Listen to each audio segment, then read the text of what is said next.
came back. I thought I had malaria. I'd had malaria a couple times, and I thought I had malaria. And bad headaches, and I was sick to my stomach, joint pain, sweats, chills.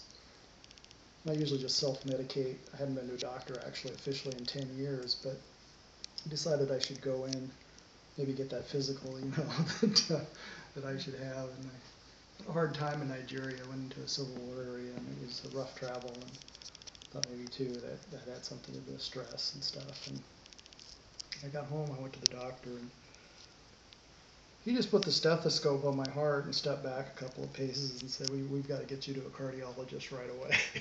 And so a week later I had open heart surgery. That was in December. And had my aortic root artery replaced, as well as my mitral valve and aortic valve and 2 other valves repaired. My heart was in really good shape, by the way. My heart muscle was fine, no cardiovascular disease. But apparently, either from a trauma or childhood disease, there was something eating the inside of my heart. And the stress, because I hike a lot, and I do a lot of climbing all around the world, and that's what got me to Africa, actually, originally. And Kilimanjaro. Yeah, I did Kilimanjaro, which, by the way, they said there's no way I could have ever done that. Surprise! And, Sorry. Can you introduce yourself? I don't know who you are. Yeah, and I don't know who you are either. It's there. So there, yeah, I'll get to that. But so I'm recovering still, and I'm back to walking. I walked 7 miles this morning, and that's why I want to sit down.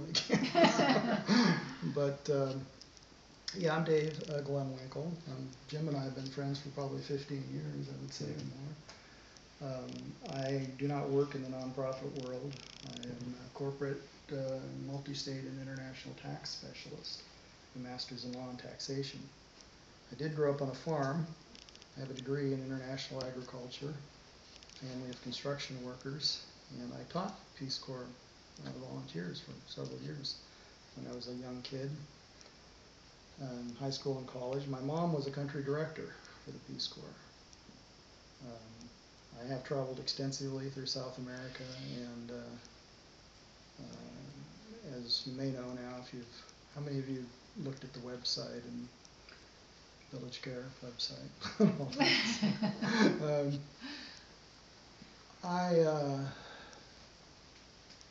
I went to Africa in 2001 to climb Mount Kilimanjaro. I was 48 at the time. It was a couple of years after my brother. In 1 year, my brother, my dad, and 3 of my uncles and a cousin died. And they all died of mesothelioma, asbestosis, because they all worked in the trades, and 30 years later, they all actually worked in a particular job at the same time. So I had that traumatic event, that life event kind of thing, which kind of freed me up. I lived, I think, most of my life. My dad was he was the patriarch of our family, and I lived my life as, it was also one of my best friends was my brother and one of my uncles particularly. And I realized when they were gone that I could actually choose what I wanted to do. And I don't think I understood how much of my life had been oriented toward what I thought their expectations were, because they were my heroes. And so I, just decided that I'd go do something really different. And doing taxes doesn't exactly get you in good shape. I had to lose 100 pounds, and I did that in a year. A week before I left for Kilimanjaro, I was just before my 48th birthday, I broke my ankle. Just a good crack in it. I was playing racquetball and rolled it, and taped it up with duct tape because I just wasn't going to not do it. And I actually had no trouble going up, except I thought it was, there's a story behind that, but I got up to the top, and coming down was just hell, putting that weight back on. And ended up in a little village, a Kaga tribe village in the base of Kilimanjaro. Kind of drifted off the trail. I wasn't lost, but I just couldn't go any farther. And I let the guides go already, and ended up spending the night with a Chaga tribal group and sleeping in a little hut. And they just took really good care of me. You know, my boot was full of blood and it was a mess, and cleaned me up and tucked me into the home at that night with the, I think there was 2 goats and 3 cows. And, it was one of the best nights I've ever. Couldn't see that far. You know, the smoke is just really thick. And, but you know, got to talking to them a bit. I had to go get an interpreter out of Marengo, the local village, but just really got intrigued by them, and I spent the next 5 weeks traveling through villages in Tanzania and Kenya. I just showed up and kind of wanted to see what was, you know, what's really going on here, and I was disturbed by, and I'll tell you that virtually nothing you hear about the true nature. You heard a little bit of it a minute ago with the gal who broke her kids' hands so they could beg better. I've seen kids have their legs shattered with hammers so they could. And you see people in the streets in a third world country that are begging and their legs or arms are all twisted. They're not born that way. It is a common thing. And, you know, looking back now, I could tell you some horrible stories. But also there's a lot of hope out there, and we wouldn't want to forget what works. What I saw in Africa bothered me because it didn't add up. Africa, without a doubt, and I'm going to kind of focus on Africa now a little bit.